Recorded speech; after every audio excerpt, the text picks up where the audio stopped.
Hola, hoy me quiero referir a un tema que normalmente estudiamos en los cursos de física, fundamentalmente en los primeros cursos de física cuando vemos mecánica. Me refiero al análisis dimensional. Y quiero aquí en este video mostrarte cómo se hace un análisis dimensional. Comenzar señalando que en física, cuando vamos a hablar de las dimensiones de una cantidad, esa expresión o esa cantidad la escribimos entre corchetes. Por ejemplo, si nosotros vemos esta expresión, quiere decir que nos vamos a referir a las dimensiones de K. Es importante recordar eso como una notación que utilizamos en análisis dimensional. Lo segundo que es importante mencionar es que el análisis dimensional es diferente a las unidades. Es decir, toda ecuación física debe ser dimensionalmente correcta, dimensionalmente compatible, dicen algunos libros. ¿Qué quiere decir eso? Que el lado izquierdo de la ecuación debe ser igual al lado derecho de la ecuación, dimensionalmente hablando. Y si en uno de los miembros de la ecuación hay más de un término, cada uno de esos términos tiene que tener la misma dimensión. Por ejemplo, si nosotros tenemos la expresión distancia igual a velocidad inicial por tiempo más un medio de la aceleración por el tiempo al cuadrado, un análisis dimensional lo que nos dice es que el lado izquierdo tiene dimensiones de longitud y cada uno de los términos del lado derecho también tiene dimensiones de longitud, independientemente de que esas longitudes se midan en millas, en kilómetros, en metros o en pies. Una cosa son las dimensiones y otra cosa son las unidades. Bien, dicho eso, es importante entonces entender por qué un análisis dimensional lo utilizamos como una práctica rutinaria en física y de hecho se enseña en los primeros cursos de física. Porque un análisis dimensional nos sirve fundamentalmente para tres cosas. Primero, dada una ecuación, nos puede decir si la ecuación es correcta o no. Por ejemplo, puede ser que yo no me recuerde bien o que tenga duda de alguna ecuación. En la ecuación que he escrito hace un instante, donde yo escribo distancia igual a velocidad inicial por tiempo más un medio de la aceleración por tiempo al cuadrado, supongamos que yo sé que un tiempo va al cuadrado y otro no, pero yo puedo tener duda o no conozco bien la ecuación o no la recuerdo. Pero ¿qué tal si yo escribo distancia igual a velocidad inicial por tiempo al cuadrado más un medio de la aceleración por el tiempo, por ejemplo? Bueno, si tengo duda de la ecuación, no la recuerdo bien, un análisis dimensional me sirve justamente para contestar esa pregunta, porque cada uno de los términos tendrá que tener la misma dimensión y el análisis me lo va a decir. Entonces, una de las primeras aplicaciones del análisis dimensional es justamente decirme si una ecuación es correcta o no. Una segunda aplicación que tiene el análisis dimensional es que me permite, dada una ecuación que, digamos, no conozco bien, que es la primera vez que la veo, que no la interpreto adecuadamente, me permite determinar el significado físico de alguna variable o alguna incógnita de la ecuación. Por ejemplo, supongamos que yo tenga la siguiente ecuación. B, aquí representa un volumen entre tiempo igual a K por A, H sobre L. Esa ecuación que está ahí se llama la ley de Darcy. Es una ecuación que utilizamos en geofísica. Y esa ecuación lo que básicamente nos da es el volumen de agua subterránea que por unidad de tiempo atraviesa una sección transversal de área A del manto acuífero, donde ese manto acuífero tiene un declive H a través de una longitud horizontal L. Eso es lo que nos da esa ecuación geofísica conocida como la ley de Darcy. Es probable que nunca yo haya visto esa ecuación, no la conozco, y yo quisiera interpretar, por ejemplo, cuál es el significado físico de la K. La K es conocida como la conductividad hidráulica. Bueno, un análisis dimensional que yo haga esa ecuación me puede revelar, por ejemplo, que la K, cuando yo veo sus dimensiones, las dimensiones de K son metros sobre segundo, es decir, unidad de longitud entre unidad de tiempo, pero esa es una velocidad. Entonces ya eso me da una intuición física de qué se representa la conductividad hidráulica, es la velocidad a la cual el agua fluye a través de la roca porosa, que es lo que llamamos el manto acuífero. Entonces, otra utilidad de un análisis dimensional es justamente presentarme o permitirme entender el significado físico de una cierta variable o una cierta constante que tenemos en alguna ecuación. Pero el tercer paso, la tercera aplicación quizá más relevante que tiene el análisis dimensional, es que me permite a mí determinar la forma de una ecuación. Por ejemplo, puede ser que yo esté haciendo un experimento, digamos, para determinar la fuerza centrípeta que actúa sobre un objeto, y yo no tengo una idea de cómo se relacionan las variables en ese experimento.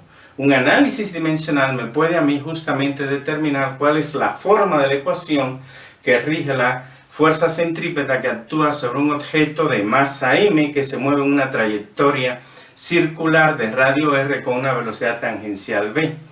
Esa es la importancia que tiene en este caso el análisis dimensional, pero aún más, puede ser que haya alguna variable que yo no esté tomando en cuenta en el estudio, el análisis dimensional me va a dar información de eso, o pudiera ser que haya alguna variable que estoy tomando en cuenta y que no es relevante, pues el análisis dimensional también me permitirá verlo.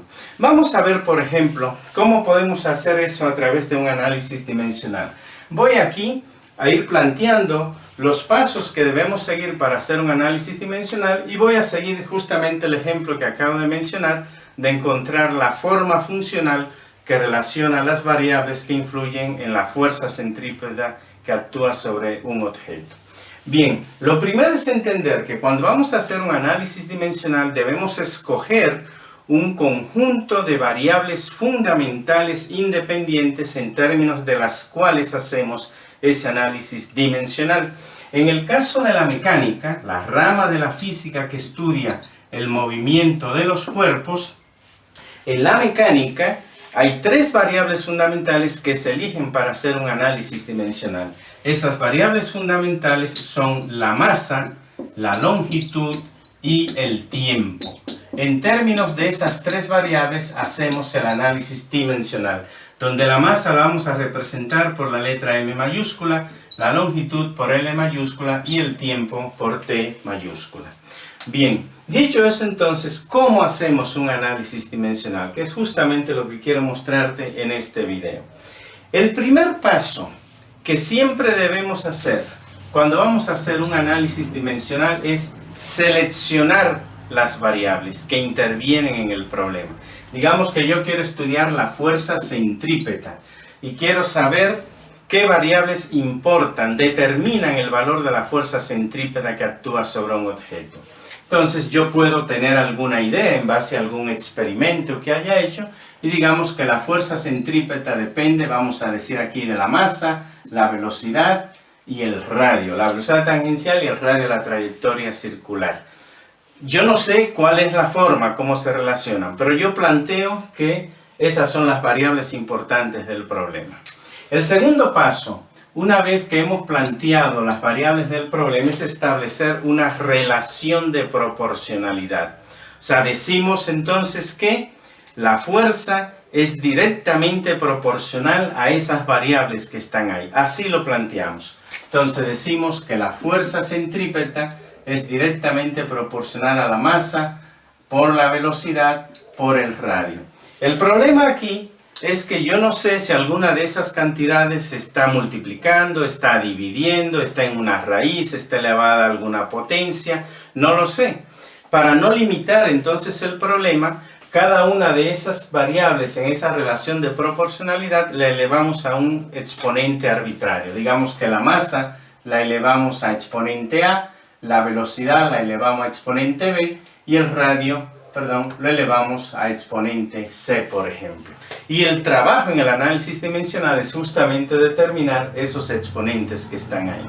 Una vez que tenemos planteada la relación de proporcionalidad, el tercer paso es igualar las magnitudes. Decimos entonces que la magnitud de la fuerza centrípeta, recuerden cuando vamos a hablar de magnitud lo escribimos entre corchetes, es igual a la magnitud de la masa elevada a ese exponente A por la magnitud de la velocidad elevada a ese exponente B por la magnitud del radio elevada a ese exponente C. Y cuando hacemos eso, entonces escribimos las magnitudes en términos de las variables que se utilizan en mecánica, masa, longitud y tiempo. ¿Qué es la fuerza? La fuerza es masa por aceleración. Entonces las magnitudes, la magnitud de la fuerza escrita en términos de estas tres es la masa por la aceleración. Fuerza es masa por aceleración. Y la aceleración es distancia entre tiempo al cuadrado. Entonces m por L por t a la menos 2. De esa manera.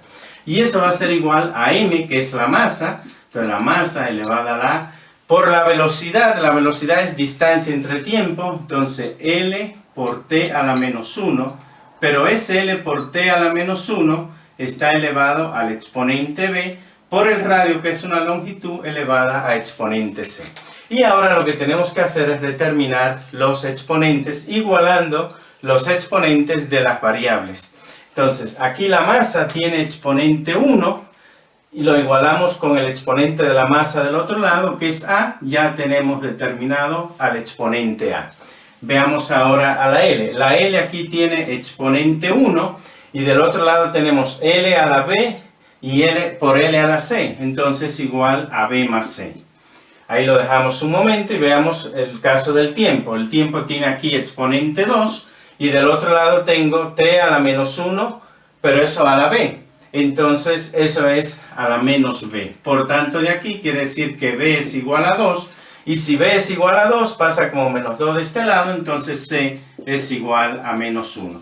Ya tenemos determinados los exponentes. Una vez que tenemos eso, lo que resta es escribir la relación de proporcionalidad final, dada en el paso 2. Entonces decimos que la fuerza centrípeta es proporcional a la masa elevada a exponente a, pero a es 1, entonces así se queda, por la velocidad elevada a exponente b, pero la b es 2, entonces al cuadrado, por el radio elevada a exponente c, pero c es menos 1, entonces viene aquí debajo.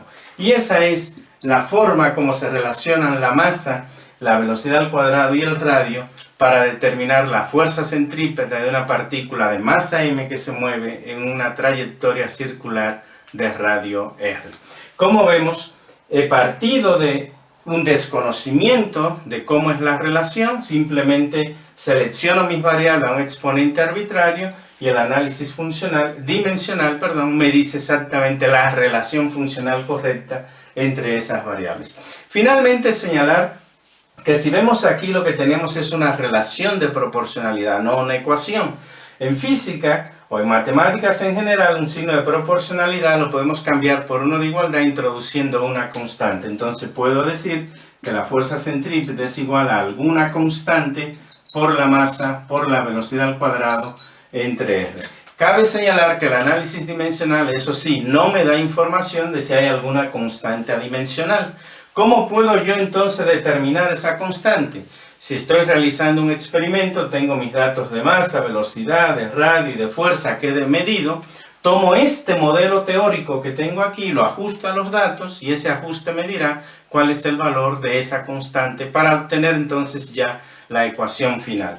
En el caso específico de ese ejemplo que está ahí, si nosotros tomamos y hacemos ese análisis de los datos, lo que va a revelar es que la K es igual a 1. Debe salir ese resultado. Por tanto, la ecuación final de la fuerza centrípeta es efectivamente masa por velocidad al cuadrado entre R. Entonces, el análisis dimensional me permite a mí partir de un conjunto de datos que no sé cómo se relacionan las variables y encontrar al final la ecuación que relaciona a esas variables.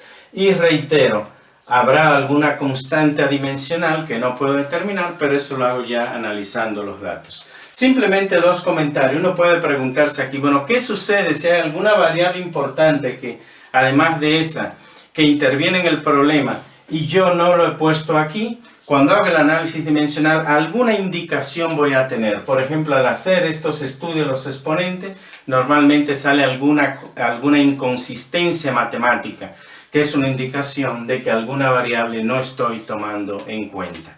Y lo otro que puede suceder, ¿qué pasa si meto una variable que no tiene relación con el problema? Cuando haga el análisis de los exponentes, también me va a salir. Muchas veces en esos casos lo que sale es esa variable elevada a exponente 0. O sea, cualquier cantidad elevada a 0 es 1. Por tanto, quiere decir que la puedo eliminar de mi fórmula que tenemos ahí. En fin, así se hace un análisis dimensional. Esa es la importancia que tiene. Un estudio que, reitero, se estudia normalmente en los cursos de física, en nuestros primeros cursos de física, y que debe convertirse en una técnica, en una práctica rutinaria en manos de quien está haciendo física, porque nos ayuda realmente, nos da información muy útil para determinar si una ecuación es correcta o no, cuál es el significado físico de alguna variable en alguna ecuación, o inclusive, quizá lo más relevante, determinar aún la forma de una ecuación que desconocemos la relación funcional entre las variables. Espero pues que si llevas algún curso de física donde tienes que ver análisis dimensional, pues este video que te he presentado aquí te sea de tu interés.